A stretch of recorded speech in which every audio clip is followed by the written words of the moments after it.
la pensée que le Seigneur a communiquée pour cette année, c'est l'année du surnaturel divin. Et la femme qui est capable de vivre et d'expérimenter ce surnaturel divin cette année, ce n'est pas une femme qui est charnelle, c'est vraiment une femme qui est spirituelle. Alors, je prie que le Seigneur nous accorde la grâce ce soir de comprendre ce qu'il a à nous dire à la lumière de sa parole et que son esprit puisse faire son œuvre dans chacune de nos vies. C'est vraiment ma prière que nous puissions prendre garde à la manière dont on écoute, pas parce que c'est moi qui interviens, non, mais parce que le Seigneur est en train de nous parler ce soir, de nous communiquer des clés pour que nous puissions aller un peu plus loin. Alors, je prie vraiment que le Seigneur nous donne de recevoir ce message avec douceur et de le laisser produire l'œuvre pour laquelle le Seigneur nous l'envoie ce soir. Alors, je vais nous inviter à prendre nos Bibles dans le livre de Proverbes et on va lire le Proverbe 31. On ne va pas parler de mariage, on va parler de prière, on ne va pas parler de foi, on va parler de femmes spirituelles. Et c'est le passage que le Seigneur a mis sur mon cœur pour nous parler de ce thème. Alors, la Bible déclare dans le Proverbe 31, verset 10, il faut savoir que c'est une femme qui est en train de communiquer des conseils à son fils, qui est un roi, le roi Lemuel, et sa maman est en train de lui donner le conseil de ne pas aller livrer sa force avec des femmes qui sont là pour perdre les rois, mais à partir du verset 10, elle va lui parler d'une femme qui est vaillante. Suivant les versions, on va parler de femmes vertueuses, on va parler de femmes courageuses. Donc, je lis à partir du verset 10. Une femme vaillante est une véritable trouvaille. Elle a plus de valeur que des perles. Son mari place sa confiance en elle. Elle ne lui gaspille pas son bien. Sous-entendu qu'il y a des femmes qui gaspillent les biens de leur mari. Donc, la maman conseille à son fils de prendre une femme qui ne sera pas une femme qui dilapidera son bien. Verset 12, elle ne lui cause jamais de tort, mais elle lui donne du bonheur tous les jours de sa vie. Elle se procure de la laine et du lin et travaille de ses mains avec ardeur. Pareille au navire marchand, elle amène de loin sa nourriture. Elle se lève avant le jour, prépare le repas de sa famille et distribue à ses servantes leur travail. Après avoir bien réfléchi, elle achète un champ et plante une vigne grâce à l'argent qu'elle a gagné. Elle se met au travail avec énergie et ne laisse jamais ses bras inactifs. Elle constate que ses affaires vont bien. Elle travaille même la nuit à la lumière de sa lampe. Ses mains s'activent à filer la laine, ses doigts à tisser des vêtements. Elle tend une main secourable aux malheureux. Elle est généreuse envers les pauvres. Elle est miséricordieuse. Elle se fabrique des tapis et porte des habits raffinés en lin pourpre. Son mari est un notable honorablement connu. Il participe aux délibérations du conseil de la ville. Elle confectionne des vêtements et les vend. Elle livre des ceintures aux marchands qui passent. La force et la dignité sont sa parure. Elle sourit en pensant à l'avenir. Elle s'exprime avec sagesse. Elle sait donner des conseils avec bonté. On retrouve encore là le cœur miséricordieux. Elle surveille tout ce qui se passe dans sa maison et refuse de rester inactive. Ses enfants viennent la féliciter, son mari chante ses louanges. Bien des femmes se montrent vaillantes, dit-il, mais toi tu les surpasses toutes. Le charme est trompeur, la beauté passagère, seule une femme soumise au Seigneur est digne d'éloge, que l'on récompense sa peine, que l'on chante ses mérites sur les places publiques. Alors, comme je le disais, c'est ce passage sur lequel on va se baser ce soir pour parler de ce sujet, qui est le sujet de notre mois, le mois de la prière, parce qu'on a compris que la seule façon pour nous de manifester le surnaturel divin, c'est d'être des femmes de prière. Au verset 10, quand la Bible nous parle de femmes vaillantes, certaines versions vont parler de femmes courageuses, d'autres vont parler de femmes vertueuses. En hébreu, c'est un terme kaïl, qui veut dire en fait force. Ça veut dire que la femme dont il est question ici, c'est une femme qui est forte.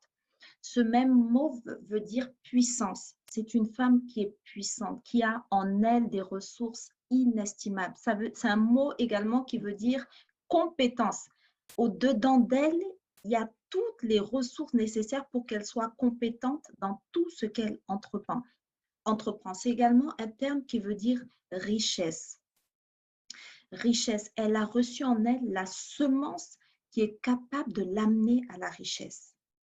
C'est un simple mot que le français va nous traduire par vaillante, par courageuse, par vertueuse, mais qui derrière est riche de sens quand on lit la traduction originale et on comprend qu'en fait la dimension de cette femme va bien au-delà de la simple vertu qu'on peut constater sur le plan physique, matériel.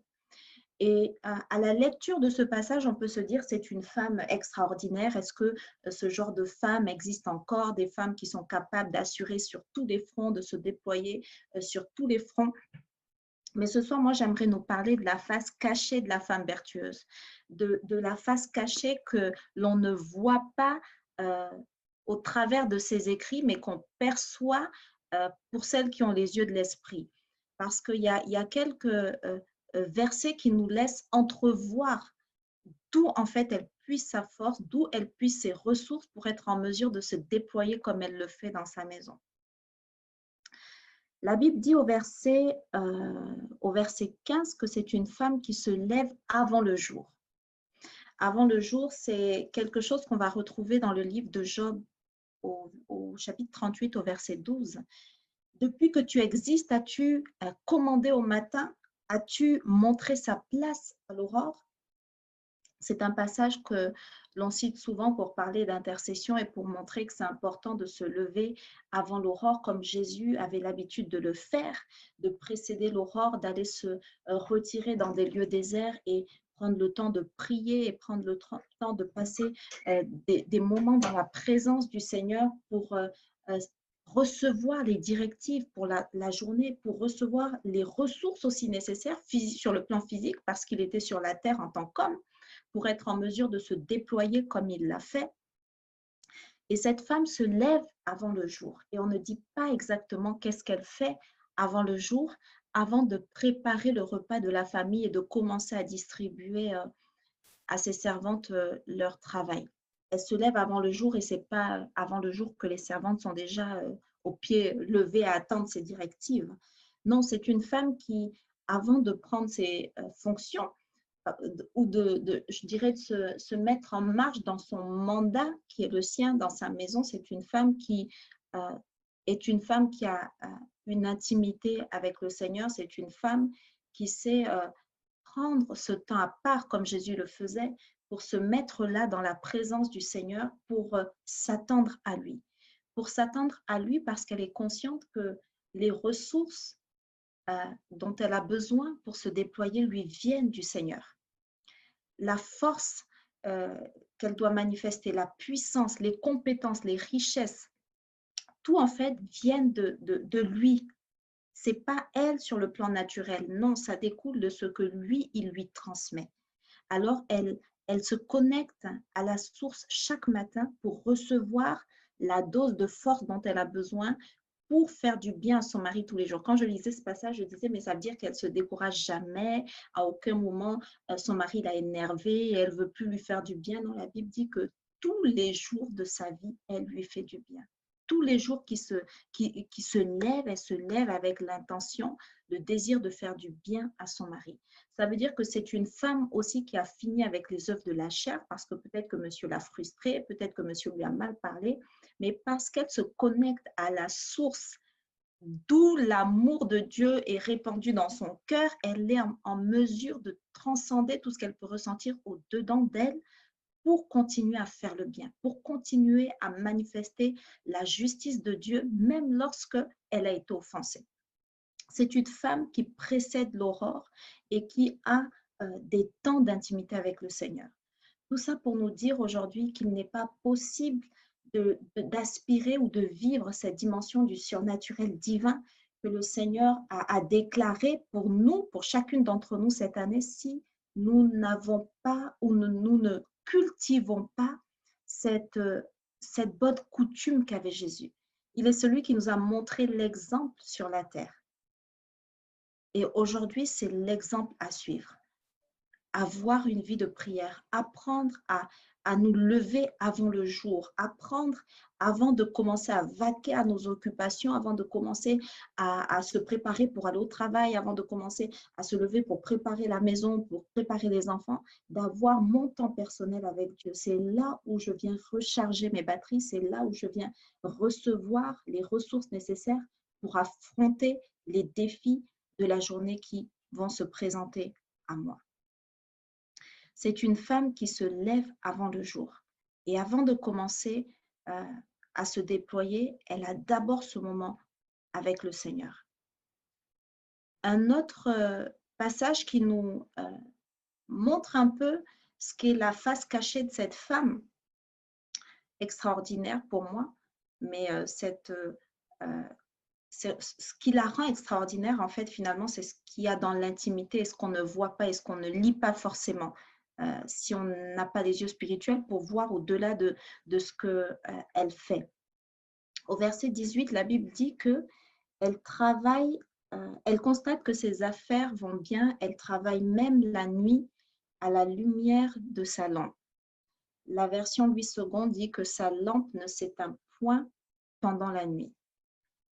Et j'étais en train de lire ce passage et je disais, bon, elle se lève avant le jour, sa lampe ne s'éteint point pendant la nuit. Pourquoi sa lampe ne s'éteint point pendant la nuit? Et en fait, la lampe dans l'Ancien Testament symbolisait la présence de Dieu.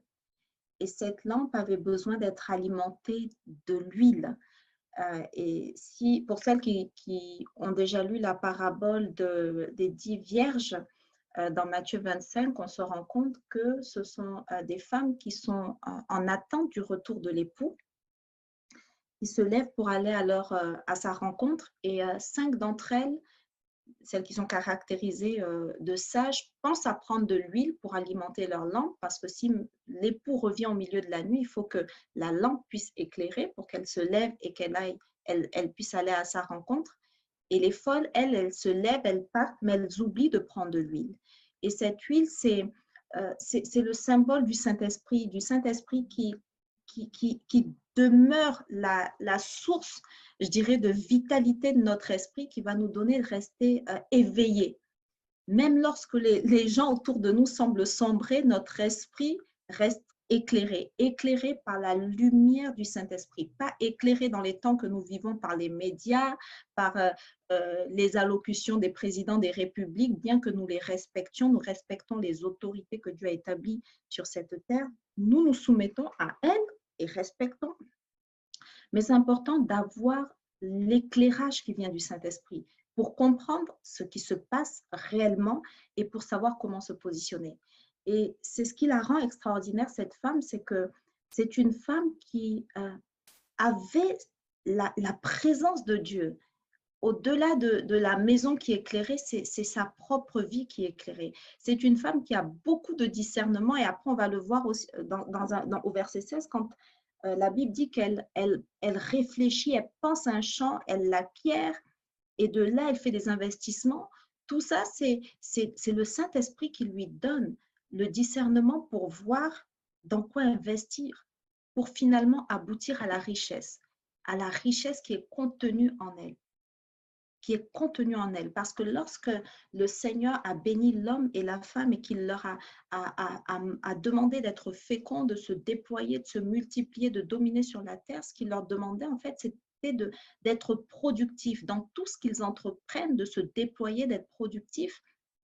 et d'acquérir ce à quoi il les a appelés.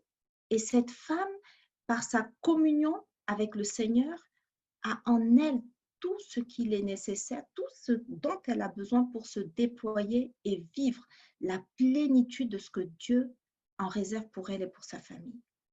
La Bible déclare dans le Proverbe 20 au verset 27 que l'esprit de l'homme est une lampe que l'Éternel a donnée et qui sonde les profondeurs de l'être. Aujourd'hui, nous ne pouvons pas être des femmes qui s'attendent à vivre le surnaturel si nous ne sommes pas des femmes spirituelles, des femmes qui ont l'esprit éveillé, des femmes qui sont conscientes de leur dimension spirituelle plus que de leur dimension charnelle pour vivre conduite par l'esprit bien qu'étant sur la terre. C'est important de le réaliser, c'est important aussi de rechercher en permanence au quotidien cette huile qui vient du Saint-Esprit, cette communion avec le Saint-Esprit qui va nous donner de demeurer éclairés, de demeurer éveillés. La lampe dans l'Ancien Testament servait à les guider, à les conduire, à les éclairer. Et c'est le rôle que le Saint-Esprit a aujourd'hui. Il nous a été laissé pour nous conduire dans toute la vérité, pour nous enseigner toutes choses, pour nous montrer la voie que l'on doit suivre. Et c'est important de réaliser que au-delà du domaine spirituel, quand on parle du surnaturel divin, ce n'est pas que lié à la manifestation des dons spirituels. Ça veut dire que même dans notre quotidien, le Saint-Esprit est capable de nous amener à manifester l'extraordinaire. Quand on lit ce proverbe, on se rend compte que cette femme, elle est extraordinaire dans sa maison. Mais ce qui la rend extraordinaire, c'est son union avec la personne de Dieu. C'est de là qu'elle reçoit tout ce qu'il lui faut pour être extraordinaire lorsqu'elle se déploie dans sa maison. Elle n'a aucune faille, cette femme. Elle ne fait pas de faux pas. Pourquoi? Parce que le Saint-Esprit est là, c'est son paraclétos, c'est notre paraclétos au quotidien, c'est-à-dire c'est le coach de vie, c'est notre coach de vie appelé ou mandaté pour nous amener à réussir dans tout ce que nous entreprenons. C'est notre coach personnel, c'est-à-dire que même lorsqu'elle sera faible, il lui donnera des astuces pour apprendre à se déployer sans s'épuiser. Il lui donnera des astuces pour s'organiser peut-être de manière différente. Il lui donnera des astuces. Pourquoi? Parce qu'il enseigne. Il enseigne toutes choses. Il n'enseigne pas que la prière. Il n'enseigne pas que le discernement des esprits pour discerner les esprits qui viennent des hommes, des esprits de Dieu. Non, mais il enseigne aussi comment elle peut donner les tâches à sa servante, comment elle peut déléguer, voilà, comment elle peut déléguer tout en gardant une vision ou je dirais la supervision de ce qui se passe dans sa maison. Parce que la Bible dit qu'elle veille sur sa maison. Bien qu'elle délègue, c'est quand même elle qui continue de veiller à la bonne marche de sa maison. Donc, elle n'est pas absente, mais le Saint-Esprit va lui donner ce qu'il lui faut pour être compétente. On a vu que le terme de Kaïl voulait aussi dire compétence. Et cette compétence, elle nous vient du Seigneur. Donc, elle puise sa force, elle puise sa vertu dans sa communion avec le Seigneur. C'est de là que lui viennent les ressources pour que réellement elle vive dans le naturel, en fait, ce surnaturel qui vient de l'inspiration, de la force et de la stratégie que le Seigneur peut lui communiquer. Alors que nous parlons de prière, durant tout ce mois, j'aimerais nous partager ce psaume. C'est un verset du psaume 115, verset 16, qui dit que les cieux sont les cieux de l'Éternel, mais il a donné la terre au Fils de l'homme. C'est un verset que j'aime beaucoup parce que ce verset, en fait, nous enseigne que la terre est à nous. C'est à l'homme que Dieu l'a donné et pour que Dieu se manifeste sur la terre, il faut que l'homme le lui permette par la prière. Souvent, certaines personnes questionnent Dieu, si Dieu existait, pourquoi il permet qu'il y ait ceci ou qu'il y ait cela, mais c'est que sur la terre, c'est l'homme qui fait des choix, qui prend des décisions. Donc, quand ça tourne à la catastrophe, pourquoi incriminer Dieu qui est au ciel et qui attend qu'une chose, c'est qu'un homme sur la terre se tienne à la brèche et lui ouvre une porte par la prière pour lui dire que Seigneur, dans ce domaine, je t'invite, viens et agis. toutes les fois que nous prions, en fait, nous dressons à Dieu des ponts, je dirais des passerelles entre le ciel et la terre pour lui dire que Seigneur, c'est vrai que la terre, tu l'as donnée à l'homme, mais par mon intercession, par ma prière, je viens t'ouvrir la voie. Seigneur, viens et agis dans ma famille, viens et agis dans la vie de mes enfants. On a prié pour nos enfants, Seigneur, par nos prières. Seigneur, nous te dressons cette voie. Seigneur, nous t'ouvrons la voie, viens et agis. Et c'est important d'être conscient de cela parce que c'est ce qui va nous donner d'affectionner ces moments de prière. Pourquoi? Parce que si on ne prie pas, il ne se passera rien. C'est à nous que Dieu a donné le pouvoir de lier et de délier, d'autoriser et d'interdire. Pourquoi? Parce qu'il nous a donné le terrain qu'est la terre. Il nous l'a donné et à nos côtés, il nous a laissé avec la personne du Saint-Esprit qui sur la terre va nous donner de comprendre les choses pour savoir aussi comment nous positionner et vivre une vie de prière efficace, vivre une vie de prière vivante. Certaines personnes ont une vision religieuse de la prière, c'est se mettre dans un endroit, parler, parler, parler, parler, parler, parler, parler, sans qu'il n'y ait de retour. Pourquoi? Parce qu'on pense que c'est la religion, c'est l'homme qui fait des efforts pour aller vers Dieu et puis c'est contraignant parce que je vais dire que je vais prier pendant 1 heure et puis pendant 1 heure, je suis là à citer ou à énumérer énormément de paroles sans qu'il n'y ait de retour, sans que je ne vois ce qui se passe. Mais c'est important d'être consciente de ma dimension spirituelle aussi lorsque je me mets à prier, d'être consciente que le vrai moi, celui qui est en connexion avec la personne de Dieu lorsque je suis en prière, c'est l'esprit. Et c'est important que mon esprit soit déconnecté de ma dimension charnelle pour être en mesure de communier avec la personne de Dieu toutes les fois où je prie. Parce que quand je prie, c'est un temps de communion. Je parle, mais je dois être aussi en mesure de m'attendre à Dieu et de faire silence pour le laisser m'orienter maintenant, pour le laisser me donner des directives par rapport à ma façon de fonctionner, par rapport à mon organisation personnelle, par rapport à la façon dont j'organise ma maison, pour rester dans le contexte du proverbe 31. C'est important de le réaliser. Pourquoi? Parce que quand je vais venir dans mes temps de prière, je ne vais plus venir forcément avec ma liste de requêtes, ma liste de Seigneur, fais-moi, Seigneur, ceci, cela, cela, cela, Seigneur, tel sujet, parce que parfois, il voudra juste m'enseigner quelque chose. Donc, il faut aussi que j'ai des temps où je suis là dans le silence à me laisser enseigner. Peut-être que dans ma façon de faire, je manque de précision ou je manque d'un certain aspect que le Seigneur va vouloir corriger. Et il faut que je sois en mesure de laisser au Saint-Esprit cette latitude d'action dans ces moments aussi de communion et d'échange que j'ai avec lui dans les temps de prière. C'est important de le réaliser pour se dire que ce n'est pas possible de vivre cette année de surnaturel si je ne change rien dans ma façon de faire. Le pasteur Carmen nous parlait la semaine dernière de rechercher la profondeur avec Dieu, aller un peu plus loin, essayer de dépasser les zones de confort, ce que je connais, ce que j'ai fait jusque-là pour essayer de laisser le Saint-Esprit nous amener un peu plus loin pour vivre quelque chose de différent cette année.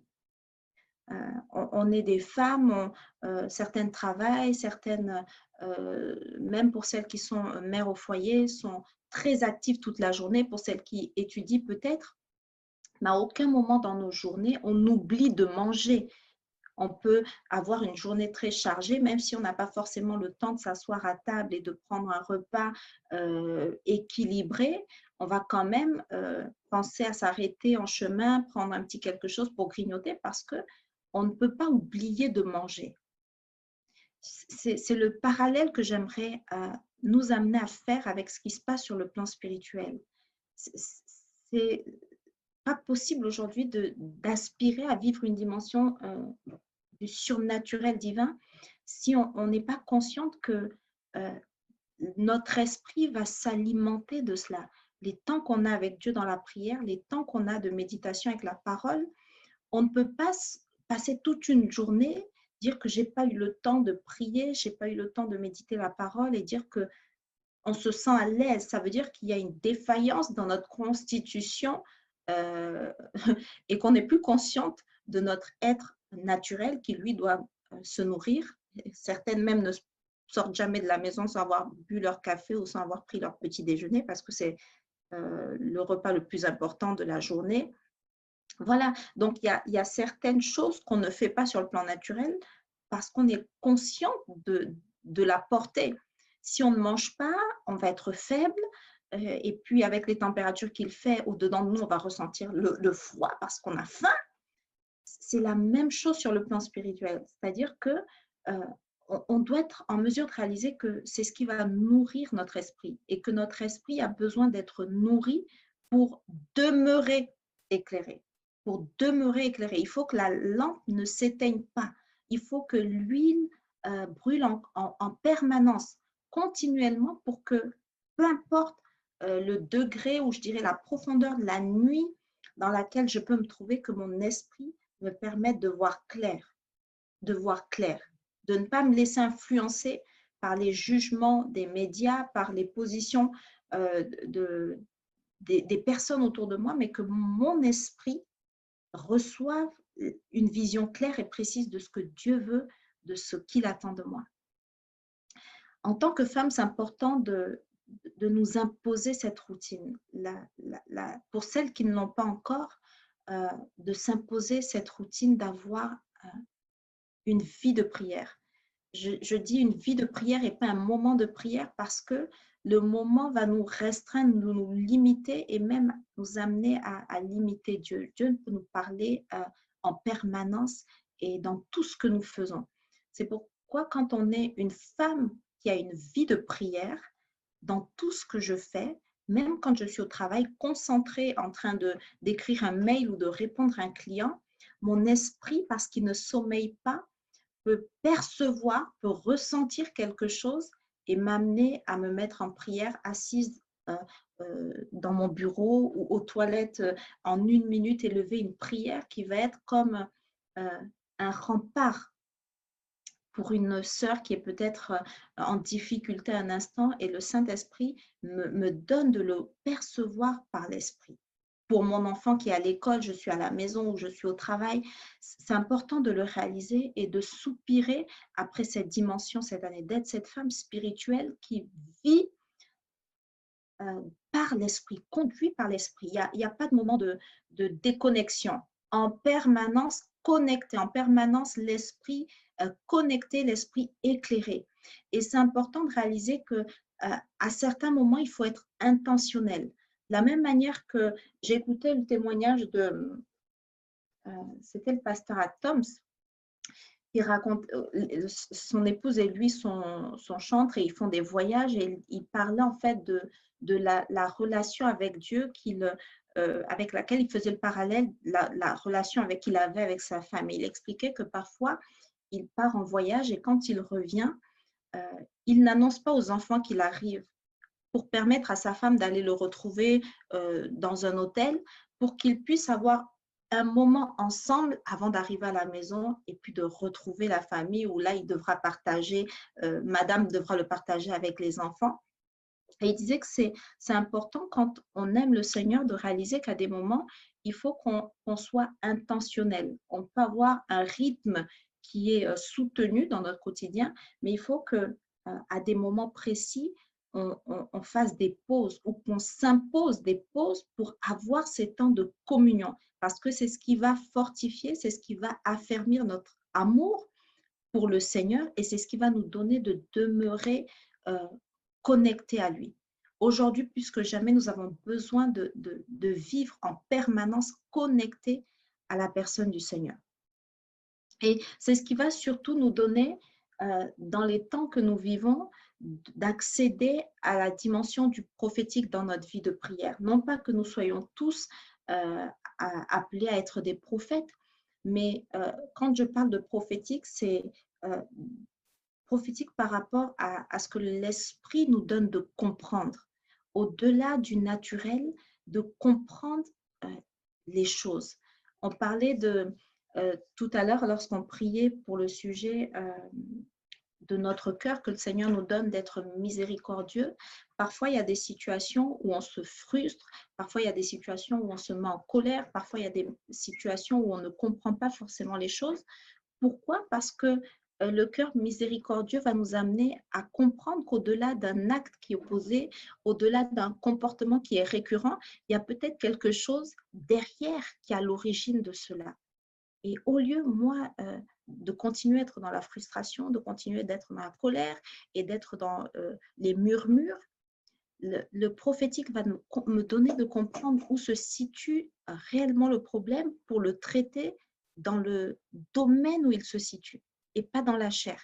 Souvent, je vais chercher à régler des situations de manière charnelle alors que la base du problème, le nœud du problème est spirituel. Et ça, c'est le Saint-Esprit qui est en mesure de m'accorder le discernement nécessaire pour comprendre les choses. Et quand je les comprends, la frustration ne va plus être frustration, non, elle va se traduire en compassion qui va me pousser à intercéder. Et c'est vraiment ma prière que le Seigneur nous donne vraiment ce cœur qu'avait Jésus pour comprendre les choses. Lorsqu'il était avec ce brigand sur la croix et qui dit « Seigneur, pardonne-leur parce qu'ils ne savent pas ce qu'ils font. » Il ne s'offusque pas, il ne se met pas en colère, il ne veut pas lui tirer dessus. Non, il comprend juste que ce qu'il dit là, ça le dépasse. Il ne comprend pas ce qu'il dit. « Seigneur, pardonne-lui. » Et c'est ce qui va nous amener aussi à avoir compassion et miséricorde parce que certaines personnes sont liées par des esprits et parfois elles posent des actes. On pense que elles le font exprès. Non, elles ne savent pas ce qu'elles font. Et quand on le comprend, eh bien, on va se mettre dans la prière et prier que le Seigneur ôte le voile de l'aveuglement, les délivre de ces esprits qui les manipulent pour qu'elles soient en mesure de voir comme nous on voit. La prière, je disais, c'est aussi s'attendre à Dieu, ne pas aller qu'avec l'intention d'exposer nos soucis, d'exposer nos requêtes, d'exposer nos revendications. C'est aussi de laisser à Dieu la possibilité de nous parler, la possibilité de nous corriger et surtout la possibilité de nous enseigner.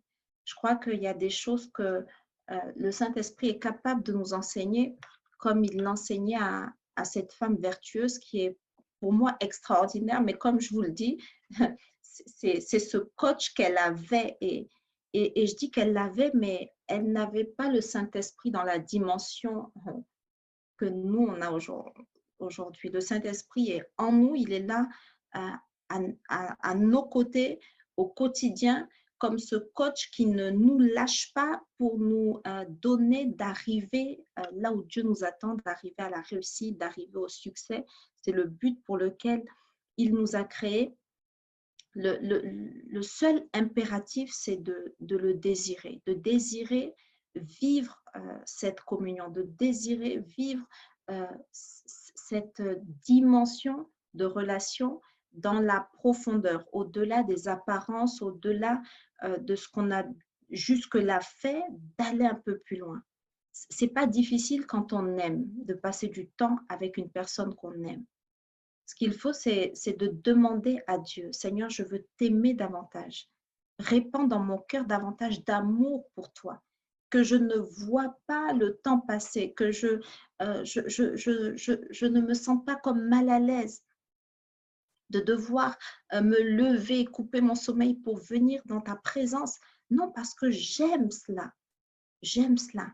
La Bible dit dans Philippiens 2 au verset 13, car c'est Dieu lui-même qui agit en vous pour produire à la fois le vouloir et le faire conformément à son projet plein d'amour.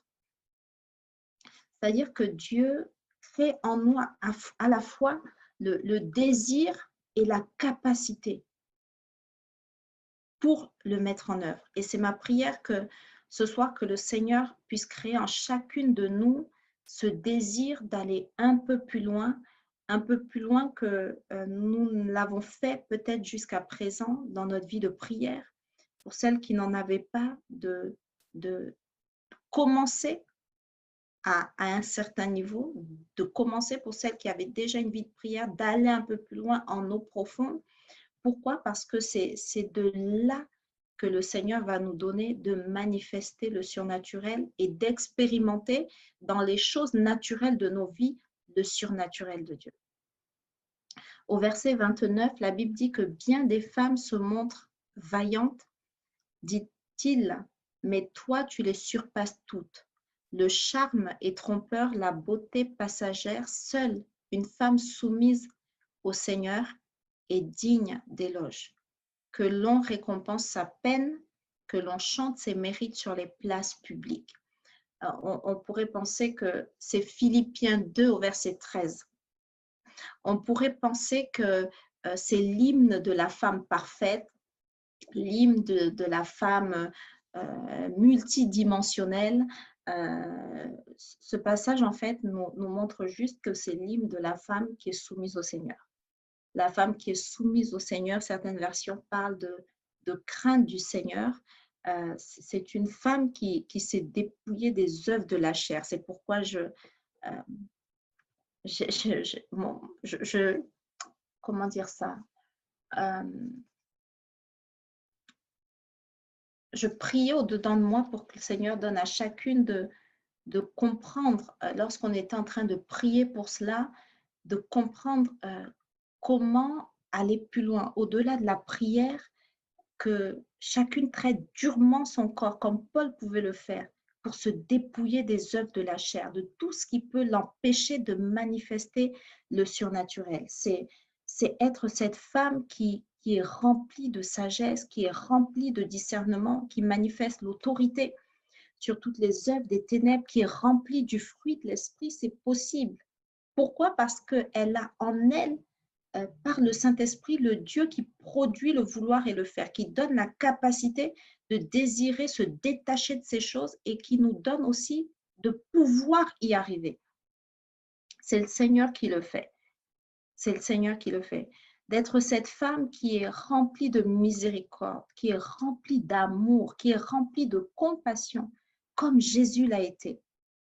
Il est un autre exemple parfait à suivre. Il ne s'est jamais mis en colère, n'a jamais méprisé une personne qui lui proférait des paroles de mensonges, qui le condamnaient ou qui le traitaient de prince de démons. Il ne s'est jamais offusqué. Pourquoi? Parce qu'il était rempli d'amour, de compassion. Et c'est ce même cœur qu'aujourd'hui nous devons avoir en tant que femme. En tant que femme. Et j'aimerais que chacune puisse prendre le temps de reméditer sur ce proverbe et de se dire que Seigneur, à quel niveau je suis défaillante? À quel niveau je suis défaillante, Seigneur? J'ai besoin de toi, je veux y arriver. Je veux y arriver. Cette femme, en fait, nous montre qu'il est possible d'être équilibré, d'être équilibré, et cet équilibre nous vient de la présence de Dieu. D'être équilibré et d'avoir la capacité de faire tout ce à quoi Dieu nous a appelés sans défaillir. Pourquoi? Parce qu'il nous donne les ressources pour y arriver. Alors, pour celles qui manquent peut-être d'énergie, qui manquent de témérité, qui se relâchent facilement, que le Seigneur puisse vous donner d'être des femmes persévérantes, mais c'est dans la prière que vous allez le demander et c'est de là que ça va venir. C'est de là que ça va venir. Alors, je veux en rester là pour ce soir. J'aimerais que l'on puisse prier et que chacune puisse prier pour sa propre vie. C'est vrai qu'on a prié pour ce sujet tout à l'heure, mais on va continuer de prier que le Seigneur nous donne d'être des femmes soumises à lui. Et c'est parce qu'on est soumise à lui que l'on va soumettre notre chair à son autorité. On a vu dimanche dernier que la chair ne peut pas se soumettre à Dieu. Elle a des désirs qui lui sont opposés, mais c'est notre esprit qui a reçu ce pouvoir-là d'amener le reste de notre être à se soumettre à l'autorité, au règne de Dieu. Et on va prier que nous puissions être des femmes spirituelles qui marchent conduites par l'Esprit tous les jours de leur vie pour soumettre leur être entier à Dieu et voir le surnaturel divin se manifester cette année. Nous allons prier que chacune soit une femme de prière, une femme qui intègre que sans la prière, c'est comme s'il lui manquait le souffle pour respirer. C'est que le Seigneur puisse créer en nous ce désir de passer davantage de temps dans sa présence, davantage de temps, et qu'il nous donne surtout de comprendre ce qui se passe toutes les fois où nous nous mettons à prier, de comprendre ce qui se passe dans le monde spirituel, d'ouvrir notre esprit pour voir, pour comprendre, pour discerner. Seigneur, nous te rendons grâce pour ces instants. Nous bénissons ton nom pour ton œuvre, Seigneur, dans nos cœurs. Merci pour ta parole que tu envoies comme une semence, Seigneur.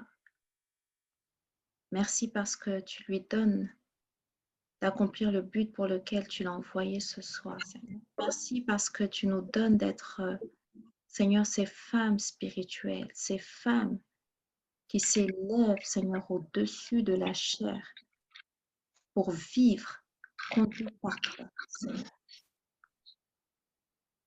Pas conduites au gré de leurs émotions ou au gré, Seigneur, de ce qu'elles peuvent entendre, mais conduites par toi. Merci Saint-Esprit parce que tu amènes chaque femme à une relation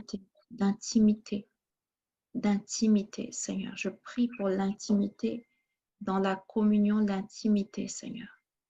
Que tu nous donnes de puiser toutes nos ressources en toi, de puiser toutes nos ressources en toi.